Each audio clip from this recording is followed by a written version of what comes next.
Morning guys, anyone copy? Morning, how are you, Marc, this morning? Yeah, good, and you, Henry? Great, I'm on to Bama Road, just checking, going south, I will check out there. And actually, don't hit the car, you said one more car in there. Okay, copied. I had Fresham Konzo from Ingwe heading up Boyatela Access Road. I lost Adam Konzo just east of Aubrey's Road where the big Hlambanyari crossed. I'm with that Hlambanyari now, heading towards Impala Plains from the west.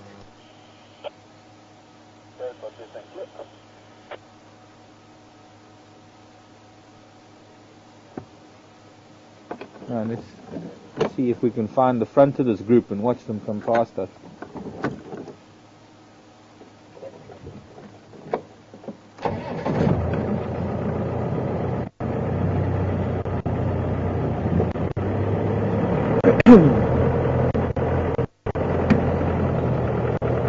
I was thinking about it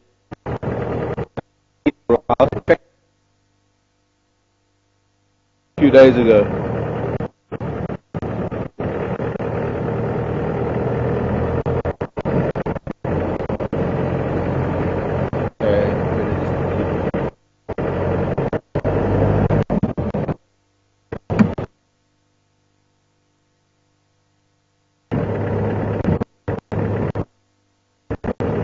Get to Impala Plains.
Down in Impala Plains, little open area. Sounds,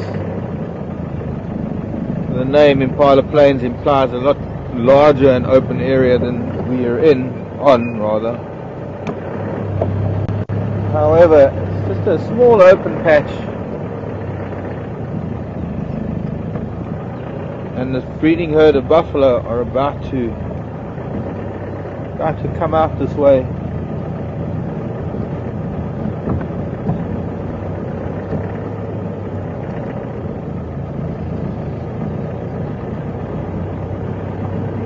They're going to go further east, but let's see if we can find the front of the herd now. It's still up ahead of us, still a little bit too far. We've come quite a distance. It was breaking up a little bit for a signal area where when I was coming past the herd I managed to do a big loop around to the front of them.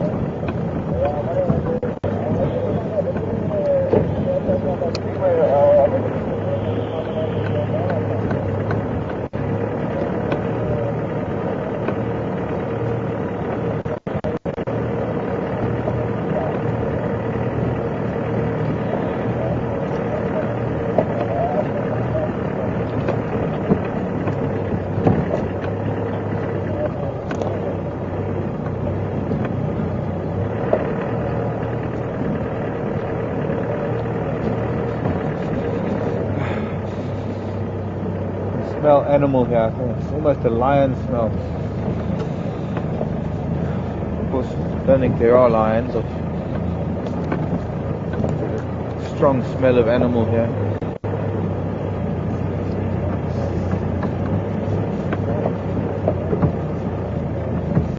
And it's the buffalo that I'm smelling.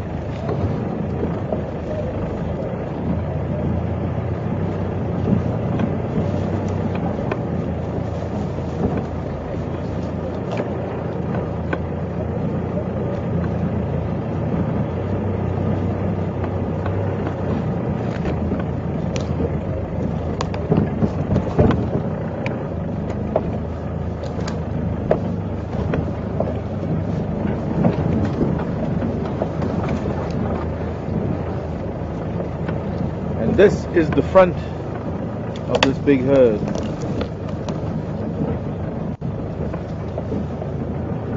And I would hazard a guess and say from the front of the herd, excuse me, from the front of the herd to the back of the herd is probably at least about 200 meters, 200 yards. This gives an idea of how spread out they are. It doesn't really give much of an indication how big the herd is because they're so spread out.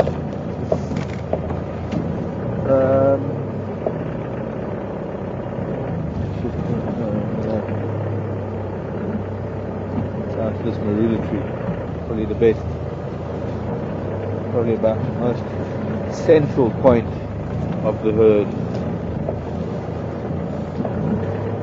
Hoping we're going to get at least a decent view of some of them, not as open as it was. Quite often they will also bunch a little bit closer together when they're going through thicker vegetation. But at the moment, each to his own. Get as much grass as you can. Fill that stomach, process the food. Good morning, everybody.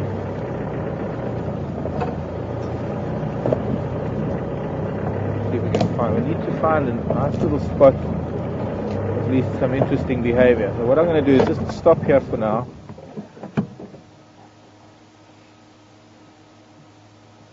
And try and get an idea of whether they're going to move past us to the right or the left.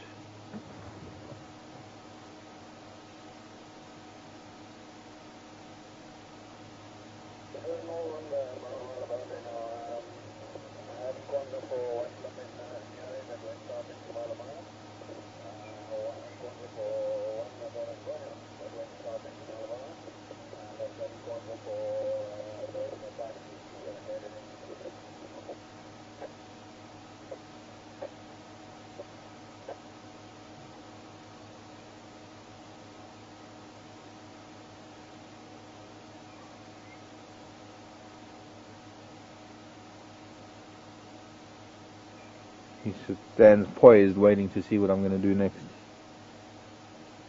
Nice posture for a buffalo, youngster.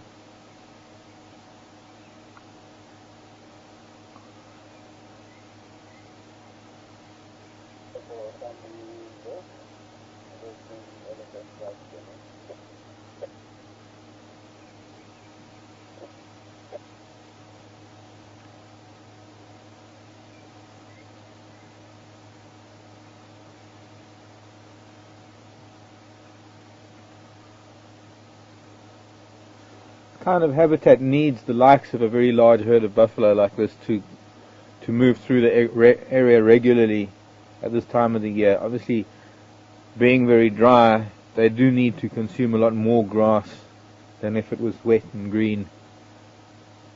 But they also need to flatten it. They also need to open these clumps of grasses for the new grasses to come through. When we do get rains, we are, I think, running a bit late for our first rains. We should have had at least a little bit of a sprinkling by now, going into October. And in their wake they leave a lot of fertilizer to replenish the nutrients that have either been blown away, washed away, absorbed by plants, blown away by the wind, perhaps in some places washed away by erosion. And topsoil needs constant replenishment of those nutrients to feed the plants, to feed the animals, to feed the predators. That wonderful cycle of life that has been going on for a few billion years.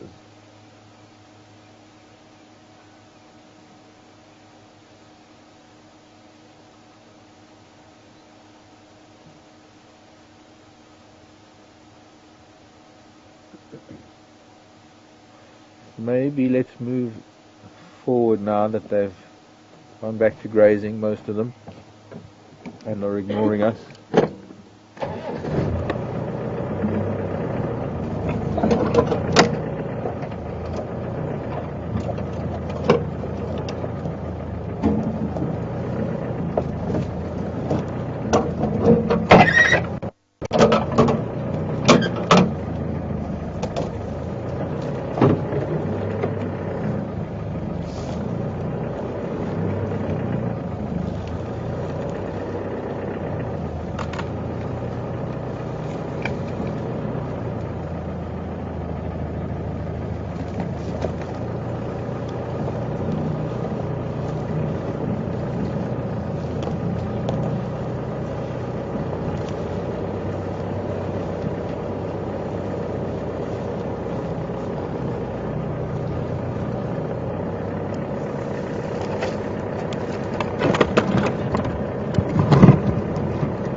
No, so let's move on from that one, Pat.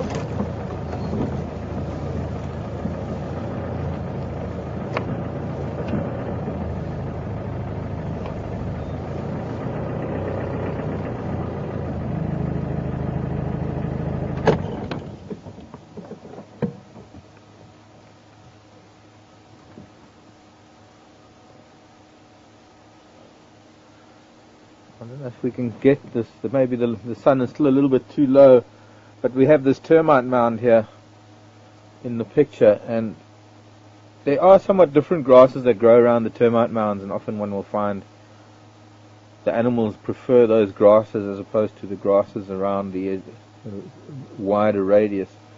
So it's very common to find the likes of buffalo and other animals aiming for termite mounds to go and graze or browse on some of the plants there. And I thought with this early morning light, sometimes you get a very nice effect, like very old cow. Bull. It's not an old cow, it's actually just an unhealthy young bull. And sometimes a very nice effect with the light coming through their hair, hitting their horns.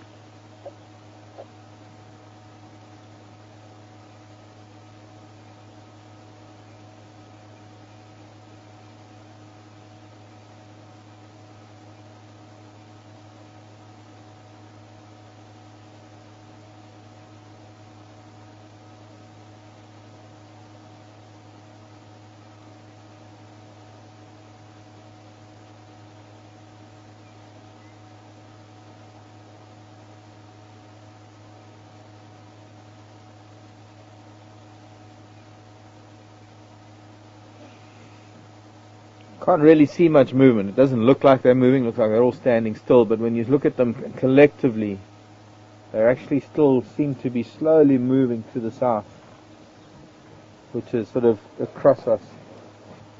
We're facing north, they're moving to the southwest.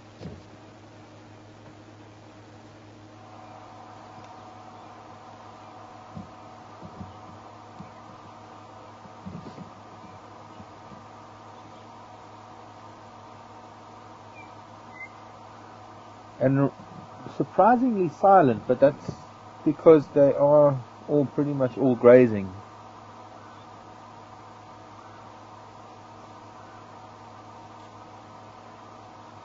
They do make a lot more noise when they're getting from A to B, and there's a lot of pushing and shoving, and when they're down at the water there's a lot more noise. But at the moment, probably after sleeping, or not sleeping, but lying down and chewing the cud for most of the night, especially the early hours of this morning, it was rather chilly, and animals like a big herd of buffalo were probably all bed down together, very close together,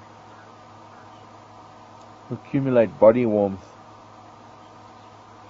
And lying down like that, they would be chewing the cud, processing the grasses that they'd been taking in yesterday, and now needing to wake up and needing to replenish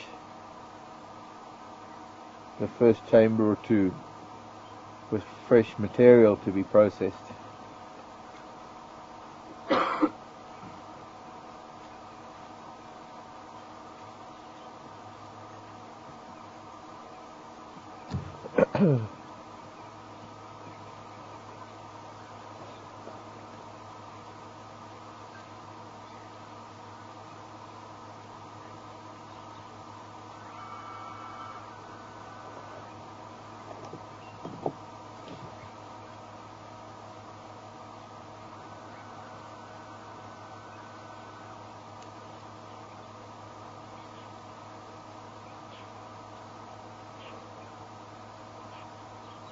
We're not going to see any interaction between individuals. We're not going to see any sparring. In fact, we're not going to see very much at all, other than the grazing. So my guess is we're going to move through this group, maybe make our way up to Zoe's Road, and continue with our morning.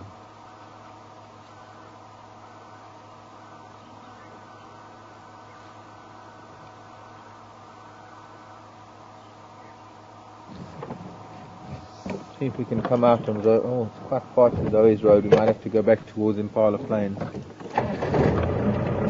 have a look. A little bit further up onto this ridge, into the middle of the herd. More or less where we are now. We've got buffalo. We now have buffalo all around at 360 degrees. We've managed to work our way right into the middle of this herd.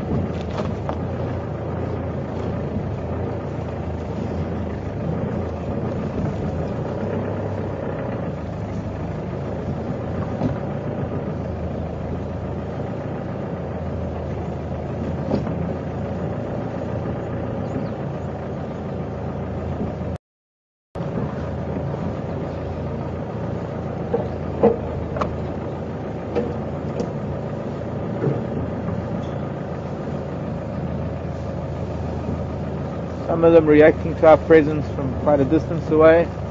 Some, like this individual next to us, carrying on grazing. He's not bothered much at all. In fact, he's barely even looking up at me, and I could probably... Oh, he's right into the sun. Okay, sorry. But yeah, he's letting me come right past him without even blinking an eye. He's keeping his eye on me, but okay.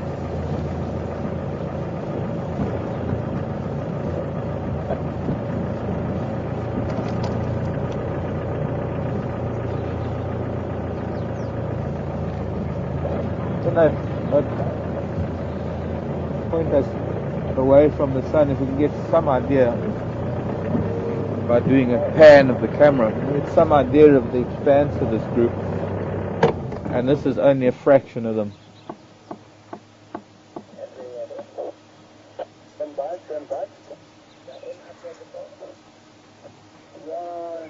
Camp is on Queensland Road, south of Serapet, and Nkonzo for one Madoda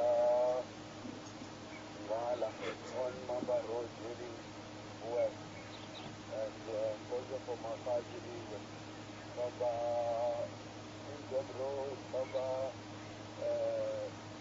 South Rowati, north, Bageti Junction.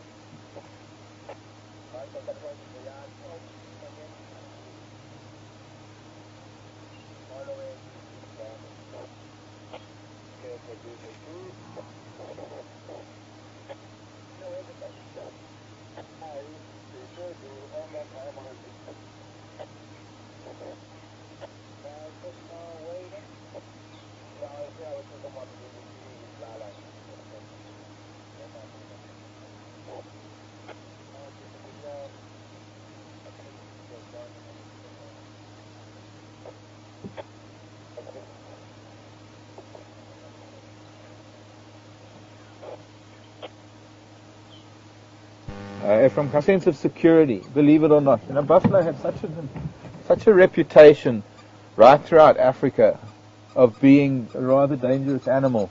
And they are, when they're alone and the old bulls, they tend to hang out on their own or in groups, more really when they're on their own more than when they're even in a group of 4 or 5.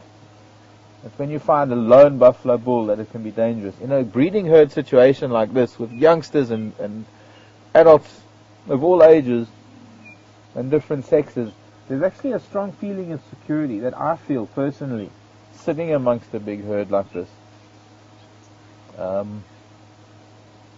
There's a sense of peace about it.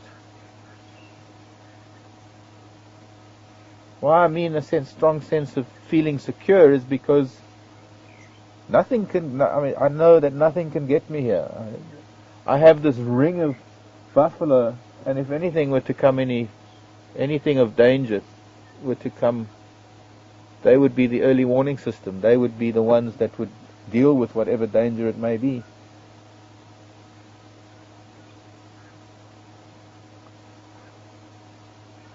And I have to just expand on that. The only danger that I find in the bush is the human being. I don't see any of the animals as dangerous. It's us humans, and it's our behavior that makes us, that creates the danger for ourselves, and how we behave in the natural environment of which, well, an environment that we haven't really been part of for so many thousands, if not a couple of million years, that we can no longer react to it properly. We come back from a modern way of life, coming back into this natural environment. A lot of our actions are misinterpreted by wildlife, and a lot of our actions pose a danger to ourselves, the way we behave. So being with an animal of this size and this number makes me feel secure in that. I don't know, I can't quite explain it. I just feel safe.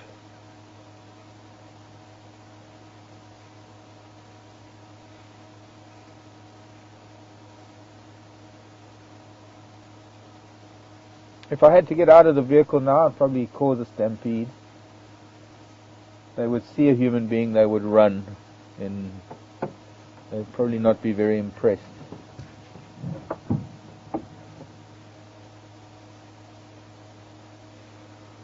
Well, as I said earlier, they're only grazing. Let's find our way out, go and look for the elephant.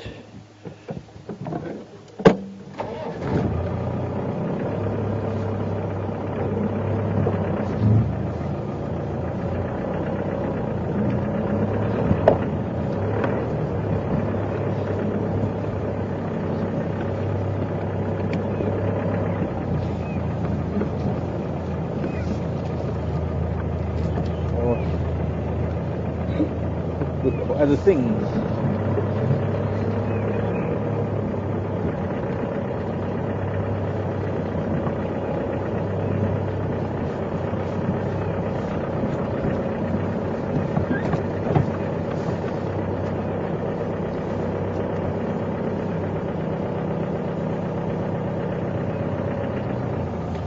Elizabeth saying, is it true that buffalo give no signs before they charge? No.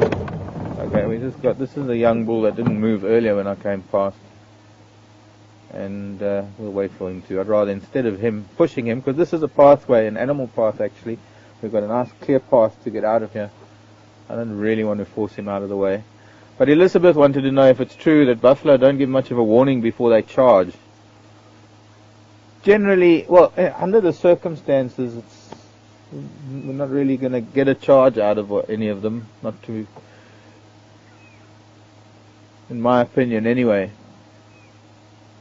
I've seen a breeding herd like this react to lion, and they would bunch together and actually run towards the lion, a bunch of them together, and form the sort of wall of buffalo to intimidate the lion. And I've seen it many times where you have lion trying to hunt buffalo, and the lion would sort of charge, well, attack the buffalo. The buffalo would stampede away from the lion in a very, very tight group.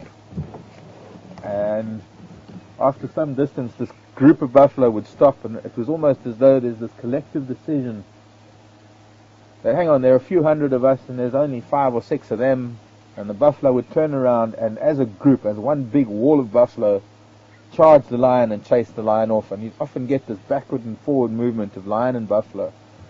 Obviously with humans it's different, and it wouldn't really happen that in a situation like this. And in all my years of walking in the bush, doing walking safaris and coming across big herds of buffalo, I've even had herds of buffalo part and let us walk through. But as I said earlier, those lone bulls that are going to cause a problem. And I have to be honest, I've had a few tight moments with buffalo on walks, but never really been charged, because to be charged by a buffalo would result in having to shoot that buffalo, because a buffalo that carries through that charge. And I've always been able to avoid a sticky situation with a big buffalo bull. I guess the alternative is to climb a tree, but I've never been in that situation. I've been in situations where it's been quite close, where they've looked at me and they've done a bit of a run and then moved off. But I would say you can't generalize, or rather you can't say what one buffalo is going to do another buffalo is not going to do. So it's all very well to say that they're going to charge without warning. And perhaps 9 out of 10 will. The idea is that you cannot predict what an animal is going to do, and you can't you can't really say an animal is going to do something and hope that when you're in that situation, the animal is going to do what your mind or what theory has taught you. It doesn't really work that way. You've got to sum every situation up for its own merit.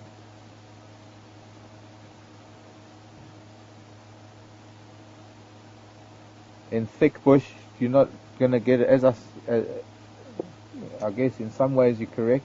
In thick bush, you're just going to have that buffalo coming straight out of the bush, charging towards you before you even see it. And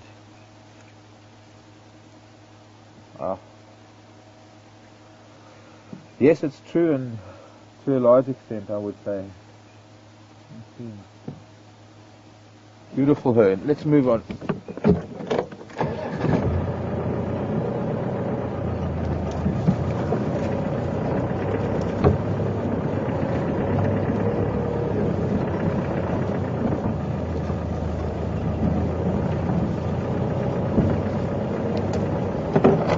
Bye, young man.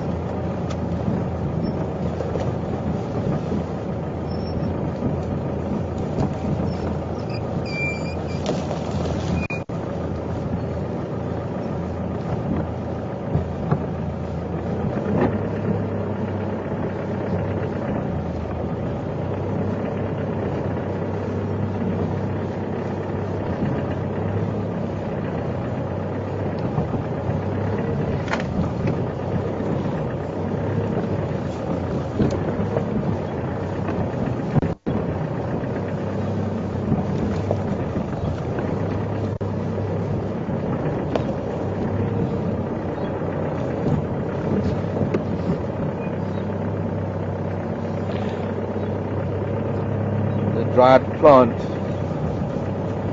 I know you can't zoom in on it, but the flower head, it's a similar family. Well, I suppose it's the same family as basil, and similar herbs. We use the H. in this part of the world. In America, they dropped the H in herbs. This is a wild aniseed, and I wish you could smell it, because it almost tastes like, not taste, I mean it almost smells like ouzo or sambuca or, well, aniseed, anise it's called in German, I think, anise.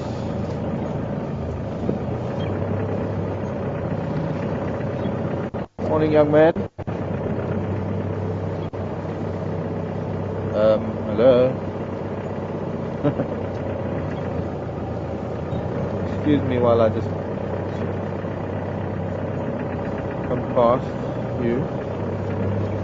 Mind the lions today, man. Third one's coming this way.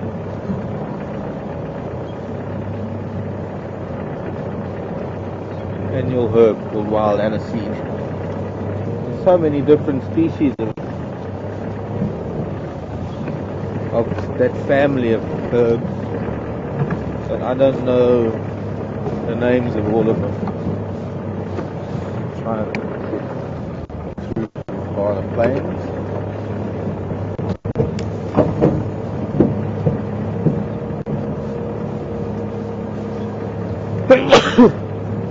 Hey, excuse me.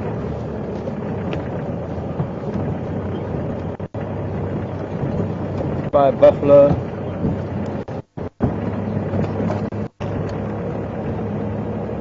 Stations leaving Lockerbie in Yari, just west of Impala Plains, heading south towards Triple M.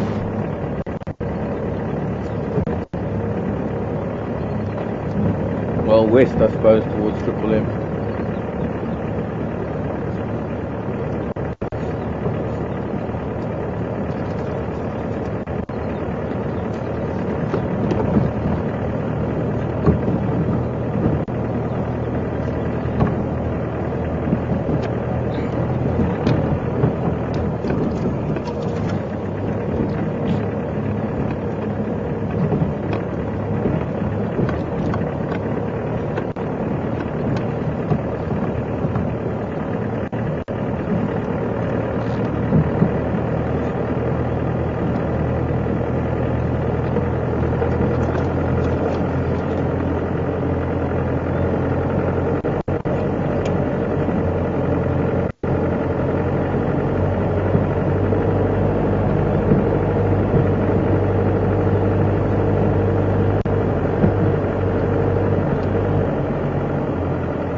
We've got a nice big junction ahead of us.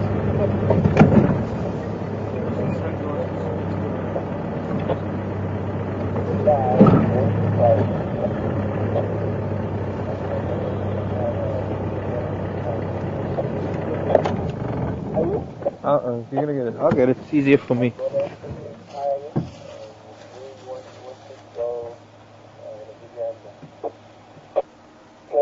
think if you can maybe come along maybe central of Western Road. I reckon these belong to a buffalo because they're kind of shaped like a buffalo's boss. There's even an arm here. Very short distance between the ear and... Do they suit me, folks? They've got like a Gucci label. Are they good shit? I don't know, is this... Excuse us a sec. Is that Gucci? Maybe it's Gnocchi. Interesting. They must have been lying around for a long time. They've been stood on, they're muddy, they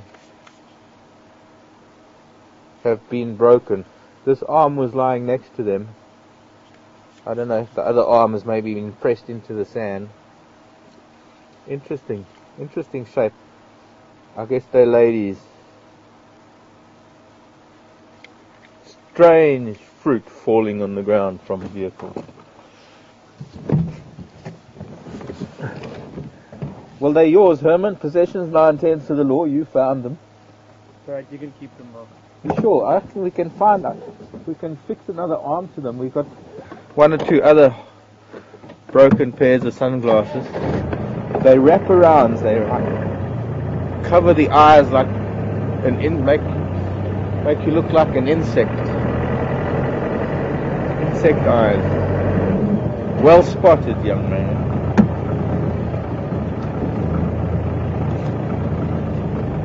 Maybe they caruled.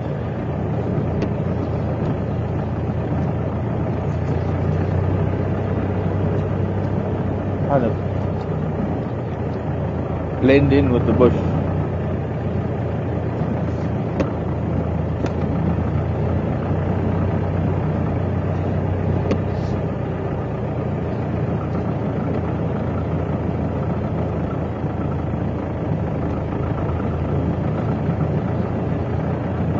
And how long does it take for termites to build a big mound?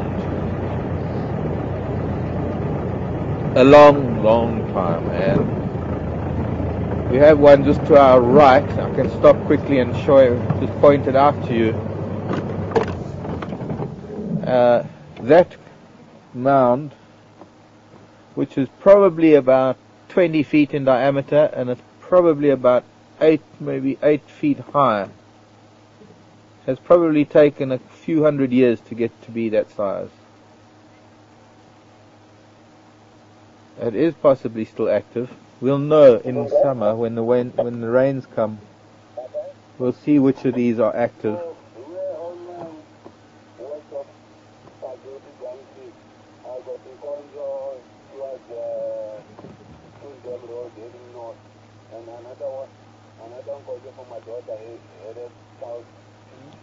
Sorry, I'm just listening to the radio. Got distracted. Talking about a lot of tracks, different things. Particularly, I think the leopard tracks on Twin Dams Road. One of those leopards, probably the one that we saw heading west up Boyatela Access Road. Sadly, no idea where that leopard went. We could go back Zoe's Road towards Boyatela Access Road, take Aubrey's Road in case that leopard actually did go north instead of coming south. There's been no tracks coming around from Impala Plains to here or from Sandy Patch to Impala Plains. Put that leopard in this big block almost where the buffalo are, if not maybe further west from them.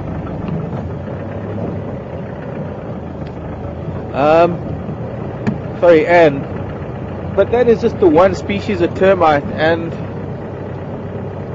this large pinnacle mound termite that makes these big mounds, they are the largest of the species of termites that we get here, of the different species.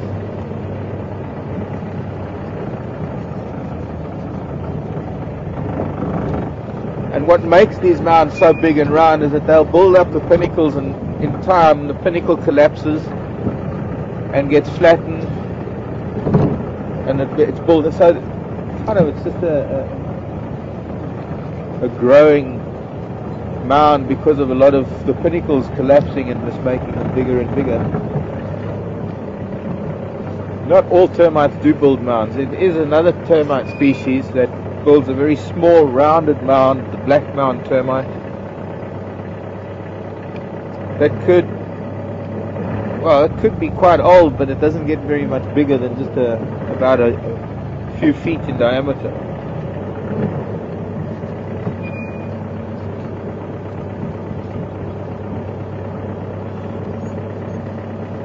I believe some species can take 10 years to get the size of a football. However, some species in one season can build the size of a football. There are no tracks here on any. I was going to say this junction is a very important junction because there's so many roads coming into it. Let's go this way onto Zoe's. We might do a big loop, go back towards the north, and I'm inclined to head east along Rebecca's Road.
Cheryl, where have I been working recently and what brings me to the Sabi Sand?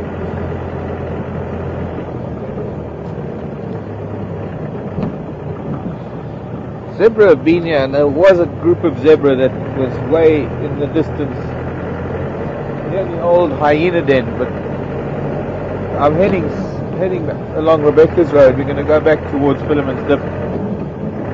Other than the zebra and there are one or two of their tracks here, there's not really much that's been walking around this area. Heard of some elephant down near the Milwaukee. We're going to go and look for them. Cheryl, where have I been working recently? I've been working for a wonderful organization called Safari TV.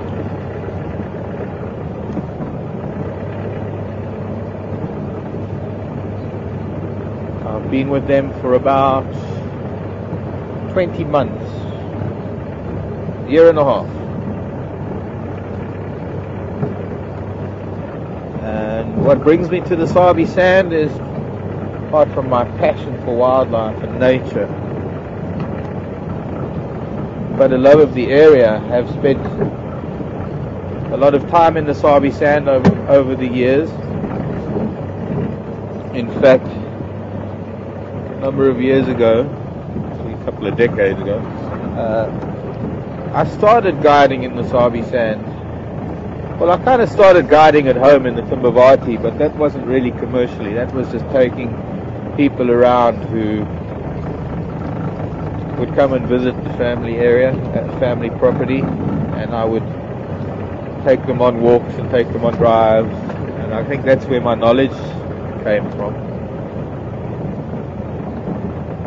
More buffalo. This seems to be a group of Duggar boys, a group of bulls.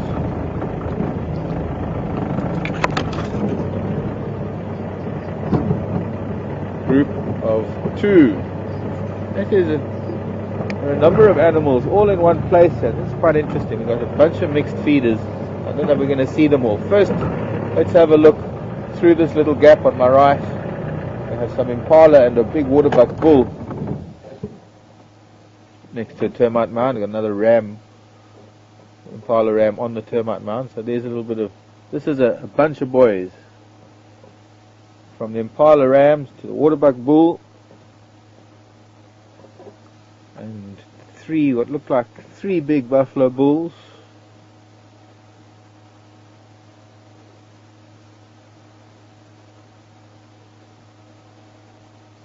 And just a little bit further to the east of them, not too far away,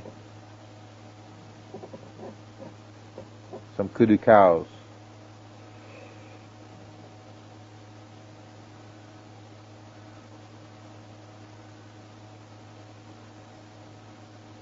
Whole bunch of different species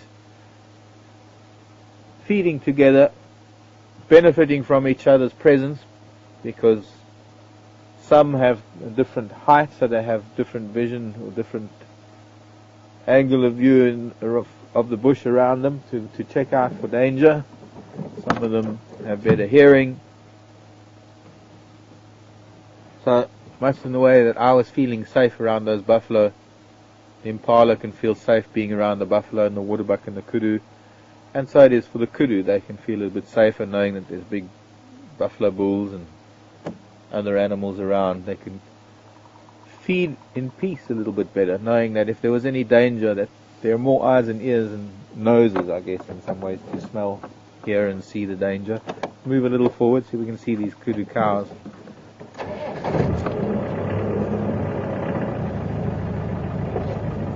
Each species having its own feeding habits.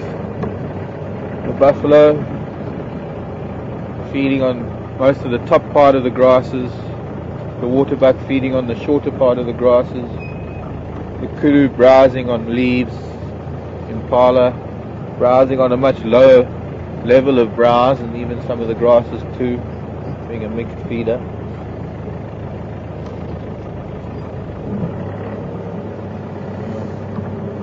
Bit dense, I'm not going to see them too well. Maybe there's a gap here. It's just one, from what I can see, one female kudu amongst this thorn scrub, and the youngster that's moved into deeper bush, deeper into some thicket.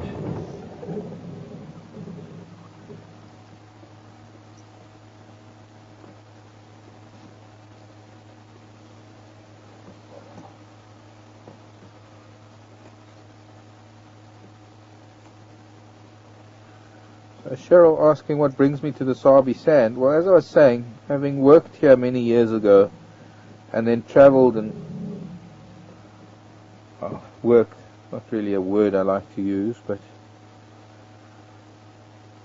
spent time in reserves and national parks in other countries, Botswana, Zambia, Tanzania, Kenya, experiencing wildlife all over different areas and seeing different habitats, and in some cases different species of animals, in an effort to learn more about Africa, in an effort to learn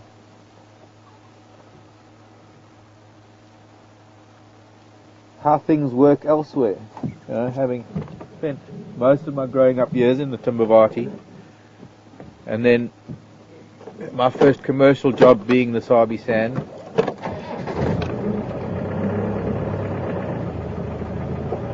I decided it was necessary to see how these animals fit into a different environment, how these same species of animals fit in with different compositions of trees and plants,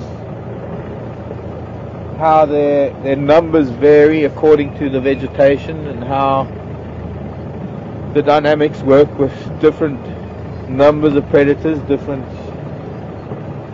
pressures from predators in different areas, different terrain, different...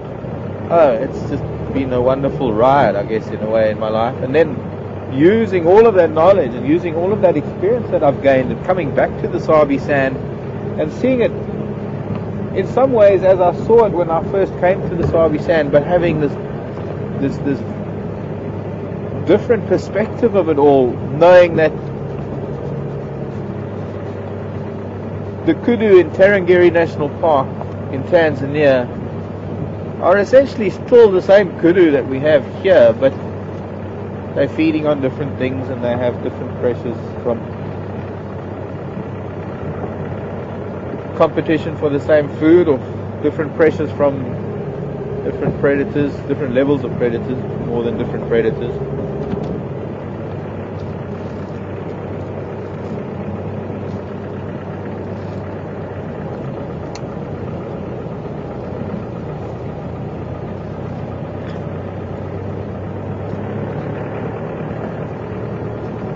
Three Duggar boys on Rebecca's Road. Coming home again on website. More boys. The other boys.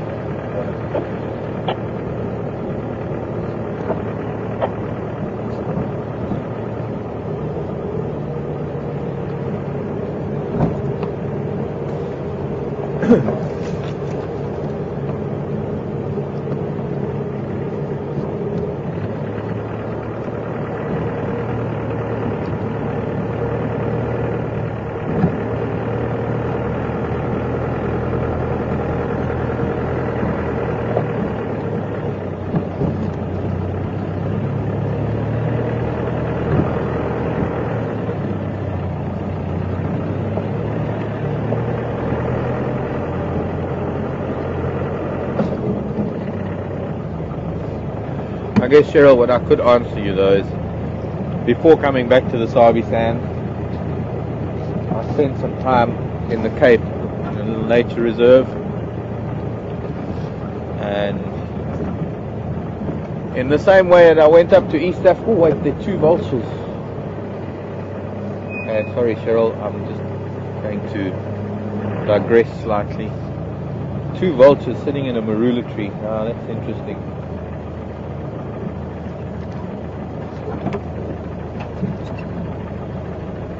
It is possible, it is highly possible that they are the vultures from the vulture's nest near Chelapan.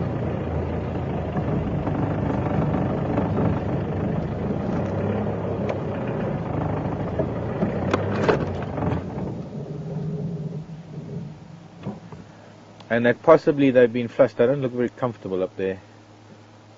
Maybe I need to move, Herman, because there might be plants in your way. There's tree in the foreground. Right. No, there's a clear view. The one on the top left seems to be standing a little bit awkwardly, which makes me think that in this cool morning air, they were maybe flushed from the nest for some reason. Now, I do know, because I've been listening to the radio, I'm not psychic, that there's a herd of elephants almost exactly where that nest is. And it's possible that maybe either vehicles that are watching the elephant or the elephants themselves, the presence, flushed the vultures off of the tree. And without thermals, with the cool air this morning, we don't have the thermal activity for these vultures to lift up into the air, and it is way too much energy for them to fly around. So they would have flown some distance and landed. That doesn't necessarily mean that there's a kill around here because there are two vultures. What is interesting is whether there are going to be other vultures flying around, seeing two vultures just randomly sitting in a tree, and whether they're going to come down and have a look to see if there's anything of interest. But it's this precarious position that this vulture is in that makes me think that they landed without much planning, without intentionally flying to this area. Let me find out quickly. Andrew, come in. Hi, Marc, how are you? Very good, and you? Andrew, can you see that Makoti Kaya just on top of that jackleberry?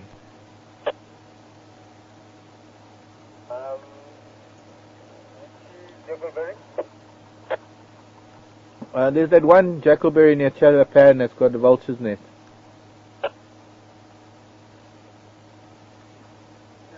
Further up. I can't see that now. Okay, copy. Now I've got two Makoti on Philemon's Kata, and I'm thinking maybe they're the two from that nest.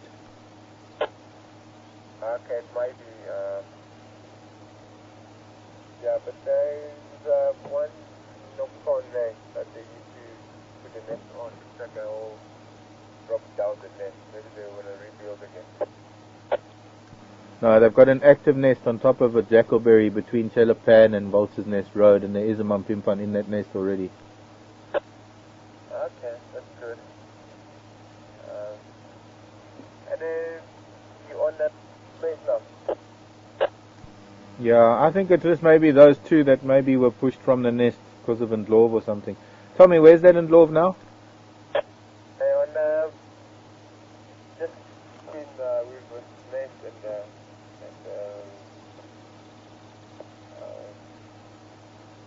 King Dams Road. Yeah, on at Calapan. They're moving slowly north. If you come now, you're able to see them together with the Debba. Alright, thanks, I'll be there now. Well, I guess there's only one way to find out, because the elephant are there. Let's go and have a look.